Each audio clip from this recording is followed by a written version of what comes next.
Selamat siang dan salam sejahtera untuk kita semua. Saya Andreas Pongaruk, NPM 21810000430025. Kelas A jurusan Sejarah Sosiologi angkatan 2018 dari kampus IKI Budayatama Malang. Dalam kesempatan ini saya akan menjawab beberapa pertanyaan yang diberikan kepada saya dari hasil materi makalah saya sebelumnya. Pertanyaan pertama itu dari Kalita Emburu. Mengapa hukum teori monetisasi itu dianggap berlaku secara universal? Jawabannya, karena diketahui bahwa ketergantungan dari negara-negara berkembang tidak lepas dari bantuan negara maju. Hal itu bisa dilihat dari perkembangan politik, ekonomi, sosial, dan budaya. Pertanyaan kedua, dari Arbaisyah. Coba Anda berikan salah satu contoh teori monetisasi itu seperti apa? Salah satu contohnya dari teori David McLean. Menurutnya, monetisasi akan mendorong setiap individu untuk mempercepat proses pembangunan agar memberikan pedoman untuk masyarakat agar menjadi wira swasta dengan aks yang tinggi. Pertanyaan ketiga dari Merita Ria Ina. Kenapa terjadi ketegangan psikologis terhadap manusia di dunia ketiga? Jawabannya karena monetisasi Barat menganggap bahwa negara Barat adalah negara tingkat tertinggi dan menempatkan negara dunia ketiga sebagai kelas paling rendah. Padahal negara dunia ketiga mempunyai kultur tersendiri untuk memecahkan masalah. Karena kecenderungan terlalu percaya teori monetisasi membuat hilangnya ide untuk membuat suatu teori baru yang lahir dari negara berkembang. Karena monetisasi sendiri belum bisa diterima dengan baik di setiap negara dunia ketiga. Pertanyaan keempat dari Yohanes Firmanto.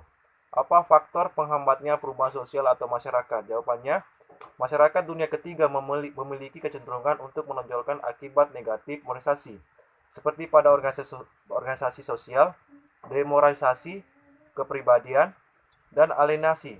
Cara perubahan sosial negara dunia ketiga dengan lambat tetapi terus-menerus daripada perubahan cepat dan mendadak. Masyarakat negara dunia ketiga juga masih berpikir irasional serta cara kerja yang tidak efisien. Pertanyaan kelima dari Enrika Afrajaina. Jelaskan latar belakang lahirnya teori monetisasi. Jawabannya, istilah monetisasi muncul diawali oleh perspektif hal ini didasari oleh tradisi sosiologi yang dibangun dan melibatkan reinterpretasi, kesadaran, dan perhatian dari sosiologi klasik maupun disiplin ilmu lainnya. Perspektif semacam ini diterapkan dalam memandang monetisasi di dunia ketiga. Awal mula teori monetisasi dapat dikaji pada masa lalu, ketika gagasan evolusi pertama kali digunakan dengan mengacu kepada ruang lingkup kemasyarakatan. Evolusi atau perubahan sosial dianggap sebagai sebuah kelaziman dan sudah menjadi hal yang penting pada masa itu.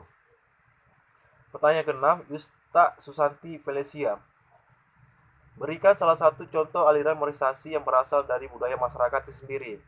Salah satu contohnya itu, misal saja, dalam budaya tradisi rakyat Indonesia. Pada zaman dahulu, mengenai cara berpakaian, mereka hanya menggunakan sarung dan kain panjang.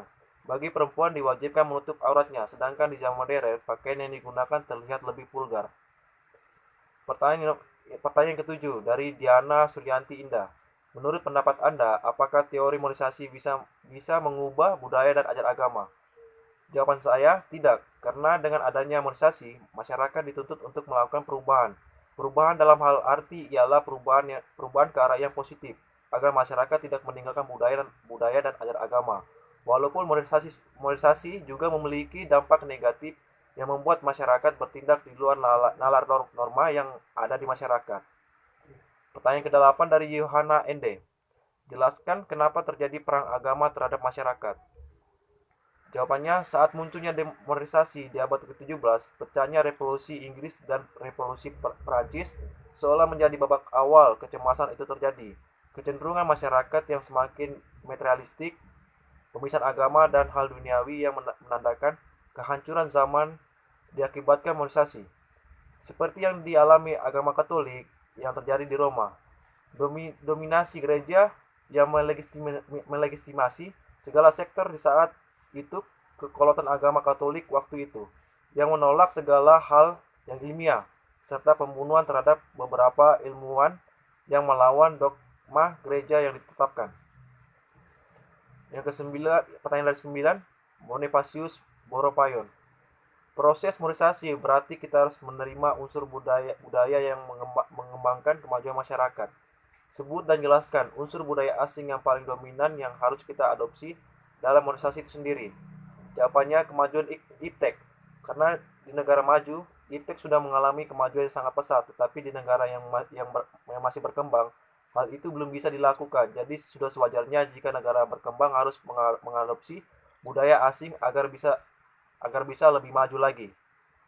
Yang ke-10 dari Sisilia Kahi Anak Jawa. Bagaimana cara Amerika Serikat memperluas pengaruh politiknya dalam upaya membendung pengaruh komunis? Jawabannya, salah satu upaya yang dilakukan Amerika Serikat untuk membendung pengaruh komunis dengan menggunakan propaganda kebudayaan untuk melawan komunisme di seluruh dunia. Yang pertanyaan yang ke-11 dari Tania Tri Aprilsari. Mengapa teori modernisasi dapat mempengaruhi pemikiran pada banyak kalangan, terutama pada kalangan keagamaan?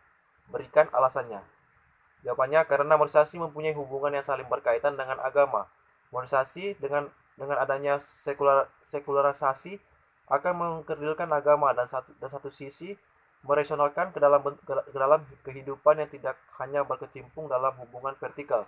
Dan agama juga harus mengkontrol arus zaman ini dengan adanya reakulturasi nilai-nilai agama. Pertanyaan ke-12 dari Muhammad Isra Rashid. Apa saja manfaat dari teori modernisasi? Jawabannya, teori modernisasi memberikan pandangan bahwa setiap manusia harus memiliki pedoman hidup dalam menjadi aktivitas ekonomi dan menjaga keseimbangan sosial. Cara yang bisa dilakukan ialah dengan melakukan tahap pembangunan. Pada dasarnya, teori modernisasi mempelajari proses evolusi sosial dan perkembangan masyarakat. Pertanyaan ke-13 dari Keke Eka Syaputri. Apa yang membuat negara barat menjadi negara tak tertandingi dalam kesejahteraan ekonomi dan menjadikan negara barat sebagai mentor bagi negara berkembang? Jawabannya, dalam teori modernisasi merupakan proses eropanisasi dan amerikanisasi, atau lebih populernya bahwa modernisasi itu sama dengan barat. Hal ini terlihat bahwa keberhasilan itu merupakan suatu yang bersifat barat. Negara barat merupakan negara yang tak tertandingi. Hal yang lebih nyata, kebijakan industrialisasi dan pembangunan ekonomi dan dalam hal ini menjadikan mentor bagi negara berkembang. Contohnya, negara berkembang melakukan hal-hal yang dilakukan negara maju tanpa memperhatikan faktor budaya dan sejarah lokal yang berkembang. Sekian dan terima kasih.